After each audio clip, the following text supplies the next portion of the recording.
Magandang araw mga kapatid sa ministeryo. Ngayon, pag-uusapan natin ang isa sa mga pinaka-foundational at, to be honest, pinaka-misunderstood na kabanata sa buong Biblia, Juan Kabanata 3. Hindi ito basta-basta ha.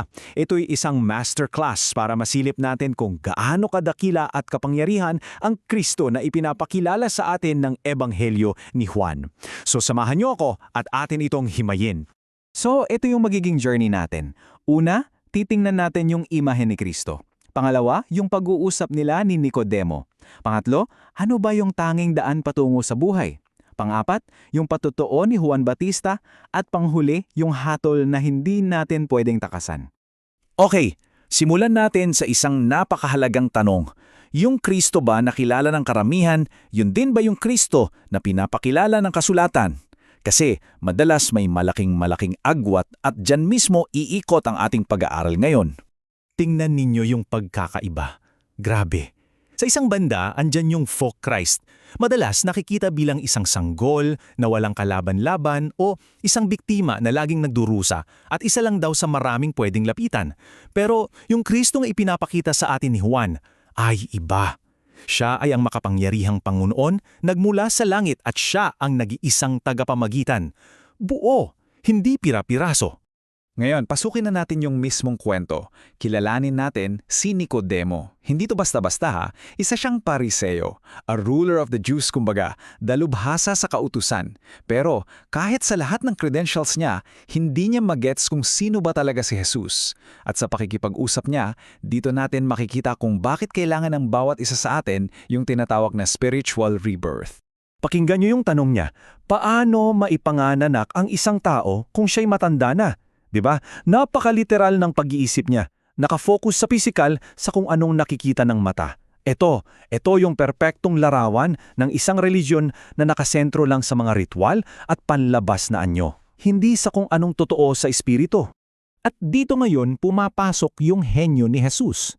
Yung salitang Griego na ginamit niya ay anothen.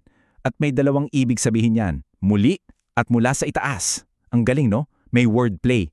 Hindi lang sinasabi ni Jesus na kailangan mong magsimula ulit. Ang sinasabi niya, yung pagsilang na yun dapat magmula sa langit, galing sa Diyos. Ito ay gawa ng Diyos, hindi gawa ng tao.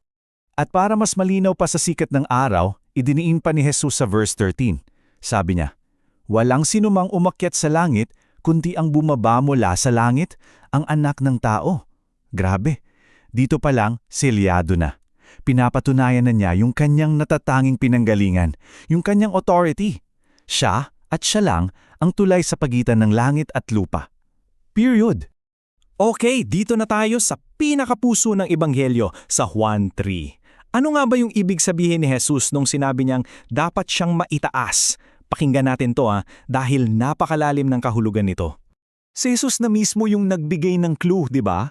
Ginamit niya yung isang kwento mula kalumang tipan na alam ng mga Pariseo. Ito yung susi para maintindihan natin yung ginawa niya sa krus. Okay, himayin natin yung paghahalin tulad na to. Una, ano yung problema? May salot ng ahas. Kamandag, ito yung picture ng kasalanan.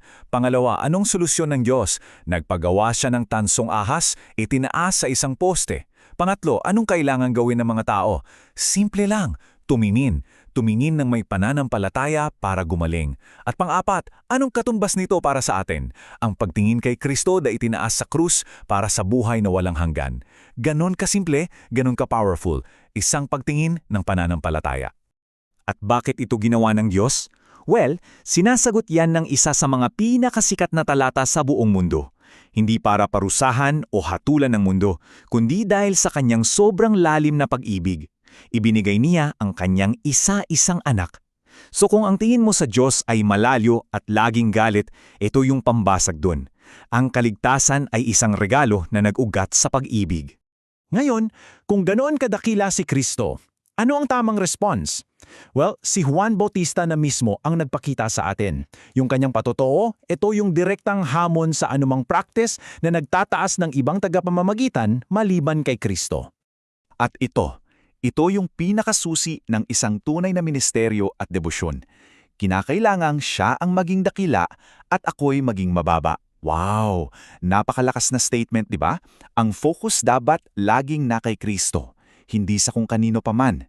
At ito yung application para sa ating lahat, lalo na sa mga nasa ministeryo. Ang totoong sukatan ng ministry natin ay hindi yung influence natin, hindi yung kasikatan. Ang sukatan ay kung si Kristo ba ay nadadakila.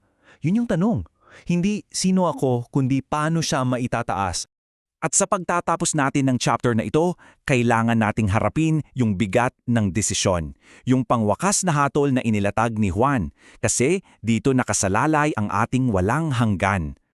Alam nyo, sobrang linaw ng pagkakalatag dito. Dalawa lang ang pagpipilian. Walang gitna, walang gray area. Mayroong mga lumalapit sa liwanag dahil yung mga gawa nila ay para sa Diyos. At meron namang mga umiibig sa dilim dahil masama ang kanilang mga gawa. Bawat isa sa atin kailangang pumili kung saan tayo tatayo. At ito na, ito yung pinakamatindi at pinakamalinaw na hatol sa buong kabanata.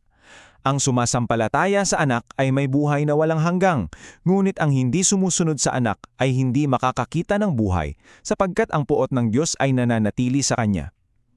Sobrang direct, walang kompromiso. Ang pananampalataya kay Kristo ang nag-iisang daan. Kaya mga kasama, iiwan ko sa inyo ang tanong na ito para sa ating pagninilay-nilay. Bilang mga tagapagdala ng mabuting balita, yung Kristo ba na ipinapangaral natin ay isa lang sa maraming options? Isa lang sa mga santo? O ipinapangaral ba natin ang nag-iisang galing sa langit na siyang nakahigit sa lahat at dapat na maging higit sa lahat ng bagay sa ating buhay at ministeryo? Pag-isipan po natin yan.